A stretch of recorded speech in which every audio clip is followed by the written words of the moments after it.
সবাই বসেন, সবাই বসেন, সবাই বসে যান, সবাই বসেন। এই সবাই free free free free free free free free Bangladesh টুটাসি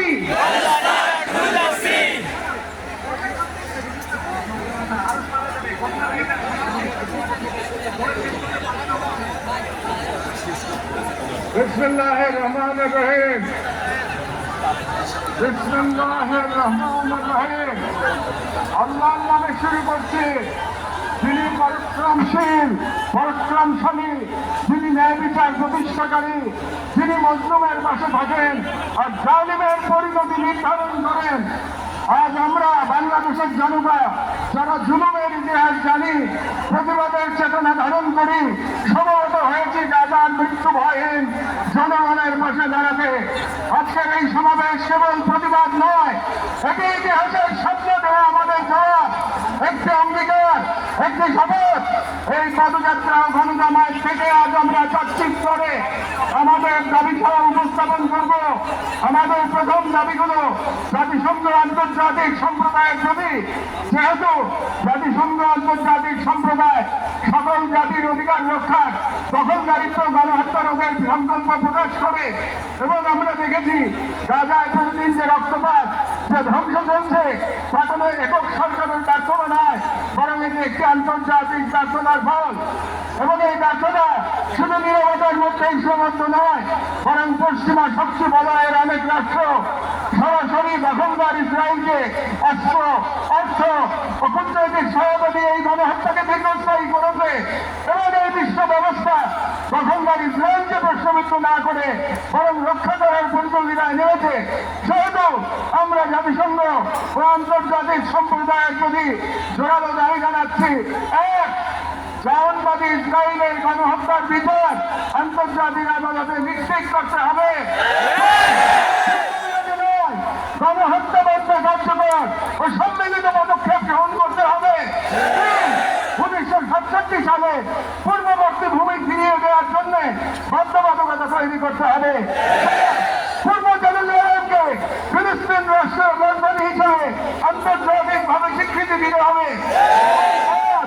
ফিলিস্তিনের রাষ্ট্র নিয়ন্ত্রণ, নিরাপত্তা এবং রাষ্ট্রীয় সার্বভৌমত্ব প্রতিষ্ঠার পর উন্মুক্ত করতে হবে।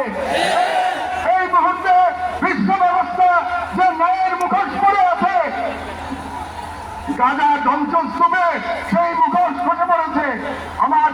আমাদের দ্বিতীয় দাবিগুলো মুসলিম উম্মার নেতৃবৃন্দের প্রতি, যেহেতু আমরা বিশ্বাস করি ফিলিস্তিন কেবল একটি ভূখণ্ড নয়, এটি মুসলিম উম্মার আত্মপরিচয়ের অংশ, এবং গাজা এখন কেবল একটি যুদ্ধবিধ্বস্ত শহর নয়, এটি আমাদের সম্মিলিত ব্যর্থতার বেদনাদায়ক প্রতিচ্ছবি।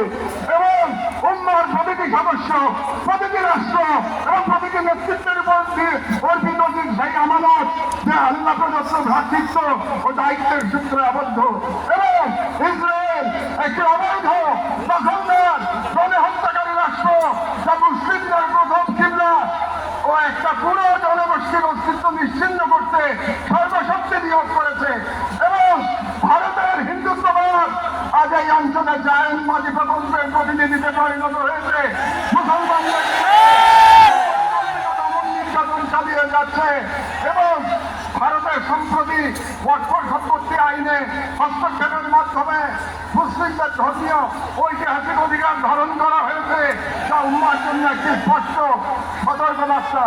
সেহেতু আমরা মুসলিম বিশ্বের সরকার ও ওআইসির মতো মুসলিম উম্মার প্রতিনিধিত্বকারী সরকার নিকট দৃঢ়ভাবে আহ্বান জানাই, এক, ইসরায়েলের সাথে অর্থনৈতিক, সামরিক ও কূটনৈতিক সকল সম্পর্ক অবিলম্বে ছিন্ন করতে হবে।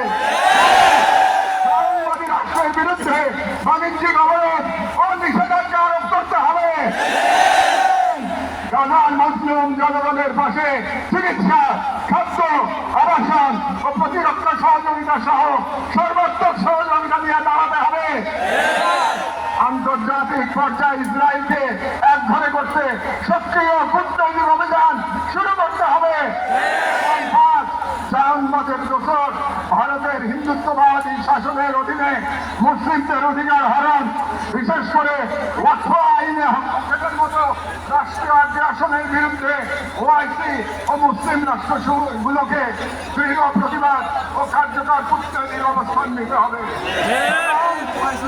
গাজার রক্ত প্রবাহে আমরা লজ্জিত হওয়ার আগে গাজার পাশে দাঁড়ানোই উত্তর জন্য সম্মানের একমাত্র পথ।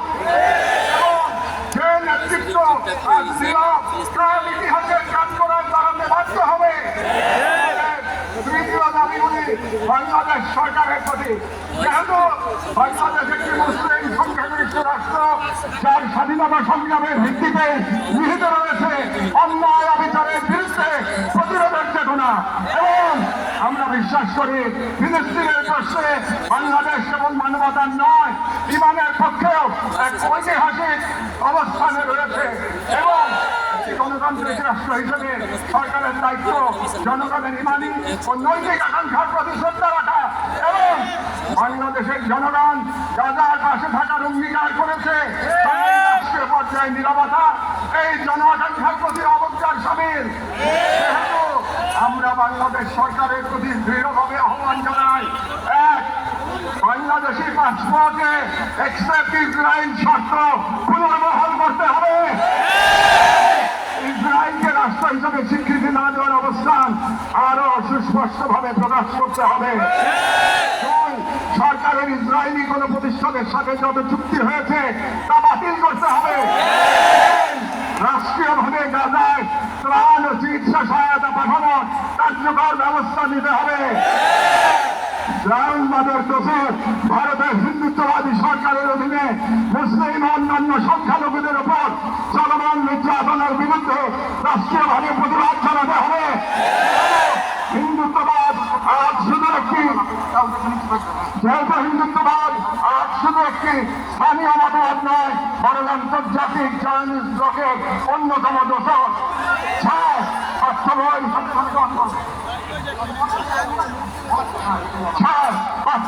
শিক্ষানীতিতে আল-আকসা, ফিলিস্তিন এবং মুসলিমদের সংগ্রামী ইতিহাসকে অন্তর্ভুক্ত করতে হবে। ভবিষ্যৎ মুসলিম প্রজন্ম নিজেদের ইতিহাস, ঐতিহ্য ও আত্মপরিচয় নিয়ে গড়ে ওঠে। কারণ রাষ্ট্র কেবল সীমানা নয়, রাষ্ট্র এক আমানত। এই আমানত রক্ষা করতে না পারলে ইতিহাস আমাদের ক্ষমা করবে না। সর্বশেষ দাবিগুলো নিজেদের প্রতি, যা মূলত একটি অঙ্গীকার দাবা। যেহেতু আমরা বিশ্বাস করি আল-কুদস কেবল একটি শহর নয়, একটি ইমানের অংশ, এবং আমরা জানি বাইতুল মুকাদ্দাসের মুক্তি অন্য কারো হাতে নয়, আমাদেরই কোনো প্রজন্মের হাতে না রাখা হবে। আমরা বুঝি জায়নবাদের প্রতিষ্ঠা মূলত আমাদের নিজেদের আত্মবিস্মৃতির ফল, এবং আজ যদি আমরা প্রস্তুত না হই তাহলে আল্লাহ না করুন কাল আমাদের সন্তানেরা হয়তো এমন এক বাংলাদেশ পাবে যেখানে হিন্দুত্ববাদ ও জায়নবাদ একত্রে নতুন গাজা তৈরি করবে। এবং গাজা আমাদের জন্য এক আয়না, যেখানে আমরা দেখতে পাই কিভাবে বিশ্বাসী হওয়া মানে কেবল বেঁচে থাকা নয়, সংগ্রামে দৃঢ় থাকা। সেহেতু আমরা এই মাটির মানুষ, এই মুসলিম ভূখণ্ডের নাগরিক, এই কওমের সন্তান এবং সর্বোপরি মুসলিম উম্মার সদস্য একটি অঙ্গীকার করছি। এক, আমরা সকলে স্বতঃস্ফূর্তভাবে বয়কট করব প্রত্যেক সেই পণ্য, কোম্পানি ও শক্তিকে যারা ইসরায়েলের দখলদারিত্ব টিকিয়ে রাখে। আমরা আমাদের সমাজ এবং ভবিষ্যৎ প্রজন্মকে প্রস্তুত করব যারা ইসলাম ও মুসলিম উম্মার সকল প্রতীক ও নিদর্শনকে সংরক্ষণ ও পুনরুদ্ধার করবে ইনশাআল্লাহ। আমরা আমাদের সন্তানদের এমন ভাবে গড়ে তুলব যারা নিজেদের আদর্শ ভূখণ্ড রক্ষায় জান ও মালের সর্বোচ্চ থেকে প্রস্তুত থাকবে। আমরা বিভাজিত হব না, কারণ আমরা জানি বিভক্ত জনগণকে দখল করতে দেরি হয় না। আমরা ঐক্যবদ্ধ থাকবো যাতে এই বাংলাদেশ কখনো কোনো হিন্দুত্ববাদী প্রকল্পের পরবর্তী গাজায় পরিণত না হয়। আমরা শুরু করবো নিজেদের ঘর থেকে, ভাষা, ইতিহাস, শিক্ষা, সংস্কৃতি, অর্থনীতি সবখানে এই অঙ্গীকারের ছাপ রেখে আমরা মনে রাখবো গাজার শহীদরা কেবল আমাদের দোয়া চান না, তারা আমাদের প্রস্তুতি চান। শেষ কথা, শান্তি বর্ষিত